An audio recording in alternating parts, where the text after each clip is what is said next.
Bienvenue à toi sur cette nouvelle vidéo. Aujourd'hui, je vais te faire un retour sur les clients que j'ai régulièrement, les personnes et les personnalités surtout, des personnes qui mentent et qui veulent arrêter de mentir.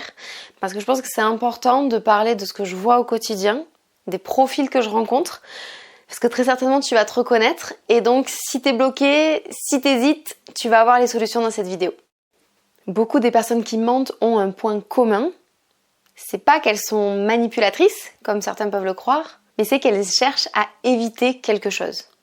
Et peut-être que tu te reconnais là-dedans, que toi aussi, tu sens que tu évites les problèmes, que tu évites les situations. Même parfois, que tu évites les solutions. Ouais, je sais, ça paraît fou comme ça, mais on va développer et tu vas le voir dans la suite de la vidéo. Pas plus tard qu'hier, j'ai fait 2 consultations avec des clients et il est ressorti la même chose. Ce sont des personnes qui évitent les situations. Pour te dire, ma cliente, ça fait 5 ans qu'elle me suit sur la chaîne YouTube que tu regardes là. 5 ans. Et en 5 ans, elle n'avait pas osé franchir le cap de prendre rendez-vous pour me parler. Là, elle l'a fait. Il lui a fallu 5 ans. C'est pour t'illustrer à quel point ça peut être long, à quel point tu peux passer des mois, voire des années à procrastiner la solution et à arrêter d'essayer d'éviter le truc. Parce qu'au final, elle n'était jamais venue me parler, même pas en commentaire, même pas par mail, même pas dans un truc un peu privé et secret. Elle n'était pas venue dans la communauté, elle avait encore moins pris rendez-vous avec moi. Là, elle l'a fait au bout de 5 ans. Et c'est vrai que c'est quelque chose que je vois chez plus de la moitié des personnes qui me contactent. Ce sont des personnes qui sont évitantes, qui fuient. C'est d'ailleurs très compliqué pour moi de rentrer en contact avec vous parce que vous avez peur, vous avez tellement peur que ça vous empêche de prendre contact avec moi, ça vous empêche de prendre contact avec la solution. Des fois, je parle même pas de moi en direct, ça peut être de prendre une formation en ligne, de télécharger un outil en ligne, quelque chose qui vous demande pas beaucoup d'engagement. Mais justement, on va revenir après sur cette notion d'engagement parce que ça fait aussi partie du profil que je vois le plus souvent chez vous. Et là, tu vas peut-être te reconnaître. T'as peut-être peur du conflit, de prendre des décisions, de te confronter à des situations difficiles ou à des discussions qui vont être inconfortables. Cette peur-là te fait éviter ces situations-là. C'est l'inverse de l'audace, du courage, où même si t'es mal à l'aise et même si t'as peur, tu vas y aller quand même. T'es à l'opposé de ça, t'as plutôt tendance à fuir. Et en fait, c'est cohérent quand tu regardes le principe de mentir, d'inventer des trucs faux ou de cacher la vérité. C'est une manière de te retirer, c'est une manière de fuir, de pas vraiment être présent.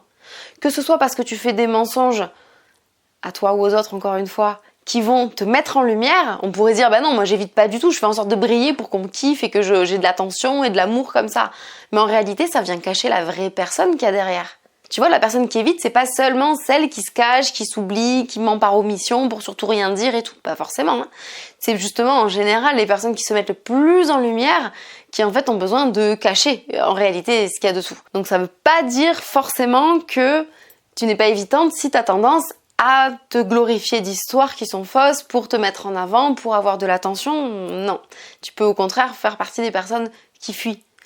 Avec une autre stratégie du coup, mais c'est quand même de la fuite. Ça te fait fuir ta propre personnalité, ta propre vie. Et évidemment, le mensonge, c'est une stratégie d'évitement. Tu mens, du coup, tu vas éviter une discussion, tu vas éviter une réaction, tu vas éviter de décevoir, tu vas éviter de dire non alors que tu voudrais dire oui, ou tu vas éviter de dire oui alors qu'en fait tu aimerais dire non. Dans tous les cas, ça te permet d'éviter quelque chose. Tu vois, c'est le même principe. Il y a 3 profils que je rencontre, je les ai récap ici, donc si je regarde en bas, c'est pour ça. Le profil numéro 1, c'est le profil des personnes qui ont peur de la réaction des autres. Clairement, là, c'est le truc classique. T'as peur de la réaction de l'autre, c'est pour ça qu'en situation sociale, quand tu te sens mal à l'aise, tu vas mentir. La réaction de l'autre, ça peut être quoi? Ça peut être un conflit. Dans la conflit, il peut y avoir la dispute, voire la dispute violente. Tu peux avoir peur de décevoir quelqu'un. Tu vois, t'as l'impression que l'autre a des attentes envers toi, ou alors tu sais que l'autre a des attentes envers toi et t'as peur de décevoir cette personne. T'as peur d'être rejeté si jamais ce que tu fais ou ce que tu dis n'est pas conforme aux attentes de l'autre. Et du coup, t'as peur de la colère de quelqu'un qui du coup pourrait avoir aussi des conséquences. En fait, t'as peur d'un événement qui pourrait derrière avoir des conséquences plus ou moins graves pour ta vie sociale et ça te fait mentir. Le profil numéro 2, il est un peu lié au 3 quand même, mais bon, je préfère les dissocier, c'est la peur de l'engagement. Peut-être que tu te reconnaîtras là-dedans, t'es peut-être quelqu'un qui a du mal à dire oui à quelque chose parce que ça va t'engager et t'as pas envie de t'engager. Peut-être tu vas éviter tout simplement les engagements plus importants comme te mettre en couple ou te marier ou prendre une maison avec quelqu'un, tu vois, dans la partie relationnelle, peut-être tu vas être quelqu'un qui va prendre que des contrats courts, qui va pas prendre un CDI parce que tu as peur de t'engager là aussi. C'est un profil que je retrouve un peu moins, mais qui existe aussi et qui va avec ce profil évitant.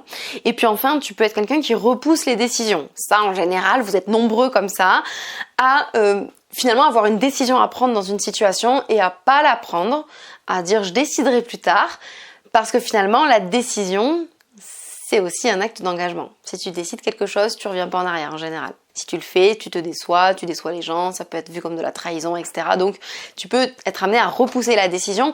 Et parfois, comme dans le cas de ma cliente que j'ai eue hier, même la décision de se faire accompagner. Pourtant, ça faisait 5 ans. Elle a perdu 5 ans dans le mensonge. C'est dommage. C'est dommage d'attendre autant. Moi, justement, je fais ça pour vous éviter de perdre le temps que moi j'ai perdu. Bon, j'ai perdu presque 10 ans. C'est pas autant, mais quand même, c'est trop. Sachant que ça se règle en quelques mois, c'est beaucoup trop, 5 ans. Et en fait, pourquoi on a peur de s'engager ? Parce qu'on a peur soit de ne pas réussir à tenir l'engagement, parce que parfois certains engagements demandent de la discipline, demandent de rester constant, et ça c'est pas toujours facile, et aussi parfois on a peur juste de réussir, parce que si on s'engage à quelque chose, par exemple si tu t'engages à aller faire du sport tous les matins pendant 30 minutes, et que tu y arrives, tu vas réussir ton objectif. Et là, ça paraît aussi contre-intuitif. On se dit, bah oui, mais c'est ce qu'on veut, en fait. Donc, où est le problème ? Mais tu remarqueras que parfois, réussir l'objectif fait tout aussi peur que de rater. Qui est-ce que tu vas devenir si tu es cette personne qui réussit ? Qu'est-ce que ça veut dire de toi ? Quelle est la part de ton identité qui va changer ? C'est quelque chose de très identitaire, le mensonge, hein, évidemment. On cache notre personnalité pour en montrer une autre. On essaye de jouer un rôle, de poser une image, de mettre un masque. C'est quelque chose de très identitaire. Et la peur de l'engagement, qui du coup est liée à la peur de la réussite ou de l'échec, implique aussi cette image. Si tu as réussi, tu deviens une personne différente. Et donc ça demande d'avoir profondément envie de changer, de devenir quelqu'un d'autre en fait. Une version améliorée de toi, si tu considères que ton évolution t'a permis de t'améliorer. Et ça fait flipper en fait. On est tous et toutes très attachés à l'identité que nous avons. Même si en réalité elle ne nous convient pas. C'est là où on a besoin, comme j'aime bien dire, de saboter nos principes d'auto-sabotage. On a besoin de trouver des manières de saboter la part de nous qui auto-sabote nos projets. Et donc d'aller contre ça, de péter les croyances et d'aller contre ça. Je vais le développer un peu après. Comme je disais, le profil numéro 3, il est lié au numéro 2, c'est le fait de ne pas tenir ses engagements. Profil numéro 2, il a peur de s'engager, l'autre, il s'engage, mais il les tient pas, ou en tout cas, il a peur de pas les tenir. Et j'ai eu ça tellement de fois, des clients qui me disent, notamment t'as le témoignage de Delphine, tu verras, elle en parle, elle avait peur de ne pas aller au bout. C'est quelqu'un qui abandonne les choses, qui a une idée, un projet, qui commence et qui arrête et qui va pas au bout. Et du coup, ça marche jamais. C'est sûr que si t'abandonnes, ça peut pas fonctionner. Et en fait, comme elle a été accompagnée et que je l'ai quand même coachée pendant 4 mois, elle a été en plus dans un groupe, donc elle avait la stimulation du groupe, elle a pas laissé tomber. Je lui ai pas laissé la possibilité de s'abandonner elle-même. Parce que en fait, moi, quand tu m'engages en tant que coach, si j'ai besoin d'être la grosse relou qui va pas te lâcher, je vais pas te lâcher en fait. Si t'as besoin de ça, t'auras des coups de pied au cul tous les jours si nécessaire. Je te laisse pas tomber. Le but, c'est que même si t'as peur de t'engager une fois que tu l'as fait, et même si t'as peur de pas tenir ton engagement sur le long terme, moi je suis là en garde-fou, tu pourras pas le laisser tomber. Tu pourras pas abandonner parce que je vais pas te lâcher. Donc je disais tout à l'heure, la salle de sport, apprendre une langue étrangère, commencer un projet, arrêtez de mentir, c'est quand même un projet à part entière et ça demande du travail constant tous les jours pendant les premières semaines pour annihiler cette habitude en fait, cet automatisme, ce comportement. On a besoin de rééduquer ce comportement, donc ça demande de la constance. Et ça, c'est difficile. Quand on a peur d'abandonner, parce qu'on se connaît en fait. On n'a pas peur pour rien. En général, on a des peurs soit parce qu'elles nous ont été inculquées, soit parce qu'on s'est observé fonctionner et qu'on a vu qu'on ne gérait pas. Si tu as peur de laisser tomber tes engagements, c'est peut-être parce que ça t'est déjà arrivé de t'engager à quelque chose et d'en fait de ne pas réussir à aller au bout. Laisser tomber au milieu. Le cliché de la salle de sport, il est trop bien parce qu'il y a tellement de personnes qui s'inscrivent et qui n'y vont pas. Moi, la première, je l'ai fait, de m'inscrire et d'y aller 1 fois, 2 fois, 3 fois, allez hop, et puis en fait de laisser tomber et t'as payé ton abonnement pour rien. Ça arrive tellement en fait. Donc ça demande de trouver des solutions pour éviter ça. Tu remarqueras que ça crée une espèce de boucle négative. Tu t'engages, donc t'es motivé, tu prends ta décision, tu t'engages à ce moment-là, tu débutes le process quel qu'il soit, et en fait t'abandonnes, flemme, excuse, un peu les deux. et après tu culpabilises, tu t'en veux. Et donc la fois d'après où tu as envie de commencer quelque chose, même si tu es motivé, souvent tu dis non mais à quoi bon? À quoi ça sert de commencer? Je sais très bien que j'irai pas au bout. Et ça te crée en fait des comportements qui t'empêchent la réussite. C'est tellement dommage. Parce que c'est pas si compliqué de mettre en place soit des routines, soit de la rééducation comportementale, notamment pour le mensonge, pour finalement ne plus mentir du tout. Ça marche très bien. Moi, ce que j'ai observé concrètement sur les personnalités comme ça, qui abandonnent, qui laissent tomber, qui ont peur d'aller au bout des choses, qui ont peur de pas tenir leurs engagements, ce que j'ai constaté, c'est par exemple des personnes qui prennent rendez-vous et qui honorent pas le rendez-vous. Combien de fois on m'a posé des lapins, notamment sur les appels diagnostiques qui sont offerts. Là, il n'y a pas d'argent en jeu, donc il y a énormément de gens qui prennent rendez-vous et en fait qui n'appellent jamais, qui ne sont pas au rendez-vous. J'attends, moi, voilà, il n'y a personne qui vient. Ça arrive souvent, mais ça m'est aussi arrivé des personnes qui prennent des séances, qui les payent, et qui ne viennent pas au rendez-vous. Là, c'est un peu plus hallucinant. Tout comme ça m'arrive très rarement, mais ça m'est arrivé une fois ou deux fois peut-être grand max en 8 ans, 2 fois. Des personnes qui prennent le coaching, donc l'accompagnement sur plusieurs mois et tout, qui coûte cher, enfin ça coûte de l'argent quoi, normal, qui commencent un rendez-vous, 2 rendez-vous, 3 rendez-vous et hop, disparu dans la nature, mais plus aucune réponse, qui ne se connectent même plus sur les réseaux, qui ne me répondent jamais, et là encore, la première personne qui m'a fait ça doit être il y a 6 ans, j'ai jamais eu de nouvelles, mais jamais.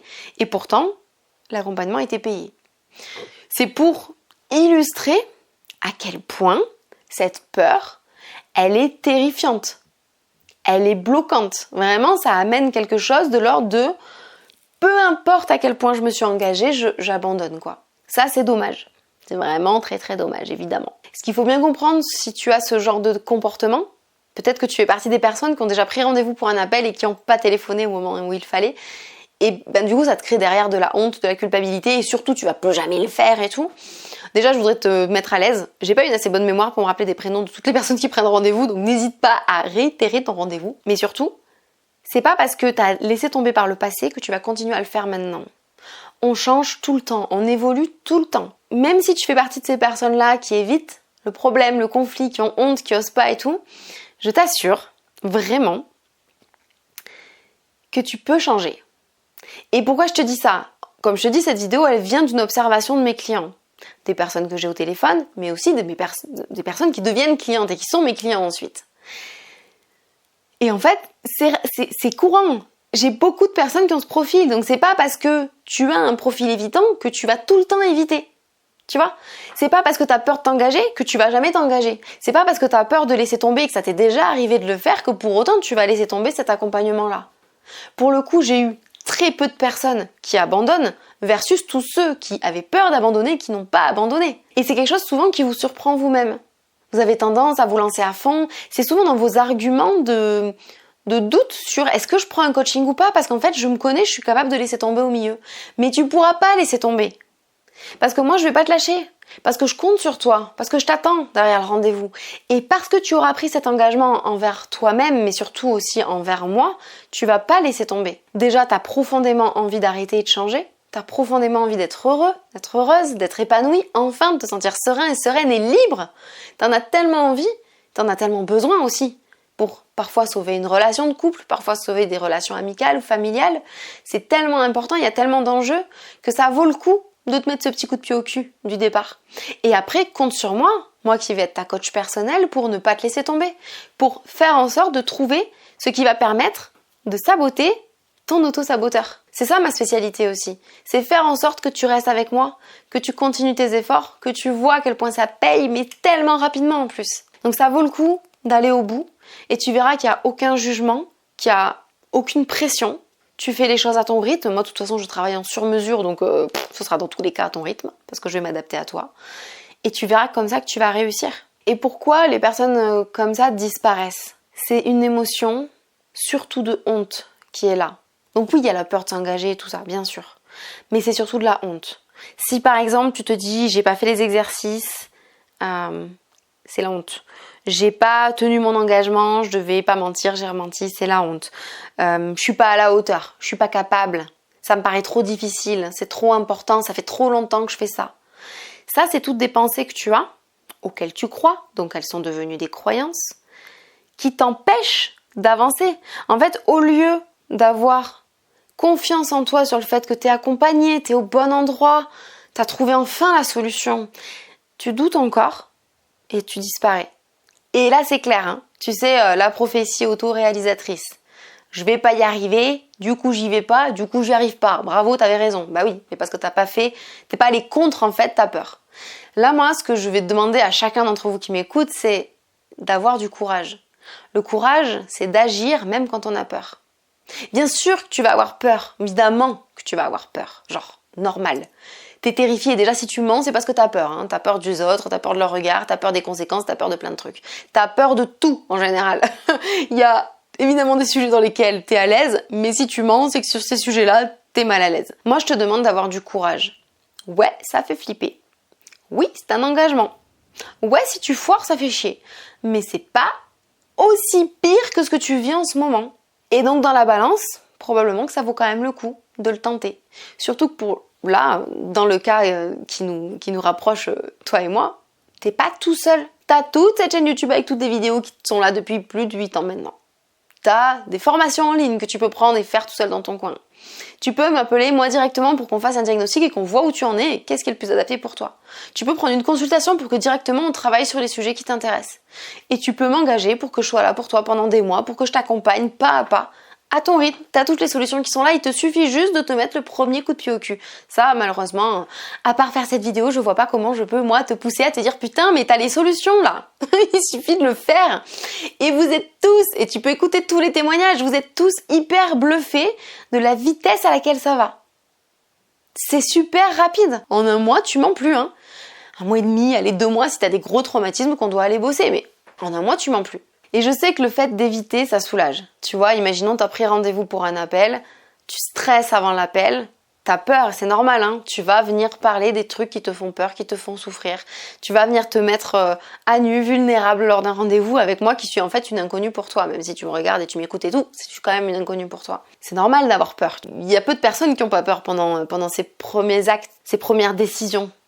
Clairement, ça change ta vie, donc ce serait pas normal que t'aies pas de ressenti par rapport à ça. Mais en évitant, en faisant comme si tu avais oublié le rendez-vous, en annulant au dernier moment, en te pointant pas et en ne me recontactant plus jamais, donc en faisant ces process d'évitement, t'es soulagé. Ça te soulage en fait. Cette pression que t'as avant le rendez-vous, quand t'évites, t'es soulagé. Donc tu viens de t'apporter de la réassurance, du bien-être, tu vois, il y a un sentiment de « ah, ça va mieux ». Sauf que c'est momentané évidemment. Parce que ce rendez-vous t'aurait permis d'aller mieux pour tous les autres jours et tout le reste de ta vie, pas juste sur le moment. Donc moi je te demande de passer cet inconfort pour accéder derrière à du bien-être à long terme. Et moi je voudrais te dire quelque chose que j'ai dit d'ailleurs hier à mon client lors de la séance. Si t'es quelqu'un qui évite, si tu te reconnais dans les profils et les exemples que j'ai partagés dans cette vidéo, t'as tendance peut-être à te dire, comme j'abandonne, comme je tiens pas les trucs sur le long terme, un coaching de 3 mois ou 4 mois, ça va pas être fait pour moi parce que je vais laisser tomber. Et là, c'est une idée reçue et c'est une fausse croyance. Parce qu'au contraire, c'est justement parce que tu as des difficultés à avoir des routines, parce que tu as des difficultés à tenir les choses de manière régulière, jour après jour, que le coaching est fait pour toi. C'est grâce au coaching que tu vas réussir à changer ton comportement, tu vas te prouver que tu es capable d'aller au bout, ça va venir nourrir ta confiance en toi. Et pourquoi ça marche? Parce que le coaching te donne un cadre déjà. Tu as un cadre, tu as un rythme, tu as des choses à faire, tu as quelqu'un qui attend de toi que tu le fasses, ok?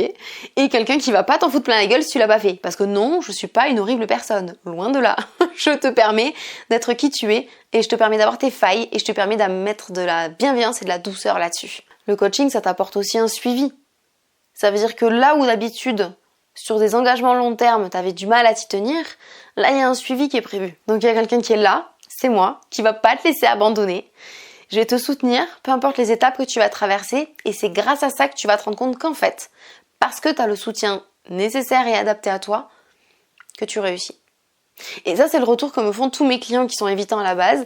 Ils me disent, j'avais peur d'abandonner, finalement j'ai réussi à tenir le coup. Je pensais être quelqu'un qui peut pas tenir les choses sur le long terme. finalement j'ai réussi. Bon, avec tout ça, si tu t'es reconnu, laisse-moi dans les commentaires et dis-moi que tu fais partie de la team des évitants ou de ceux qui ont peur de l'engagement. Comme ça, je vais pouvoir voir un peu où est-ce que tu en es. Si jamais tu hésitais, si jamais tu avais peur, si jamais tu étais bloqué dans tout ce que je viens de décrire dans cette vidéo, bah déjà, sache que t'es pas la seule, t'es pas le seul à fonctionner comme ça, vous êtes quasiment tous comme ça. C'est pour ça que vous êtes une communauté très silencieuse, qui a très peu de commentaires, qui a très peu d'interactions. Moi, ce qui compte, c'est qu'avec ces vidéos, vous ayez accès à des solutions et que quand le courage est là, vous puissiez ouvrir la porte, franchir le seuil et venir pour arrêter tout ça. Si tu as besoin d'un diagnostic pour savoir ce qui serait le mieux pour toi, pour savoir dans quelle situation tu es, tu peux réserver un appel de 30 minutes. C'est directement dans la description en dessous de la vidéo. Tu as mon calendrier, tu réserves cet appel, il est complètement offert. Là-dedans, on va pas traiter le problème, je vais pas te dire comment arrêter de mentir, je vais t'expliquer quelle est ta situation actuelle pour pouvoir voir quelles sont les solutions qui sont adaptées pour toi. Donc si tu hésites entre les formations, ou aller voir un psy, ou faire de l'hypnose, ou prendre mon coaching ou autre, quoi que ce soit, le diagnostic est fait pour ça. Si tu veux directement avoir les outils pour arrêter de mentir en autonomie, tu as la formation Comprendre et arrêter de mentir. Elle a été faite spécialement pour ça. Si tu veux qu'on bosse ensemble directement, tu as le lien pour réserver les consultations. Tu as tout dans la description, je te laisse aller lire et je te souhaite une très belle journée. À très vite.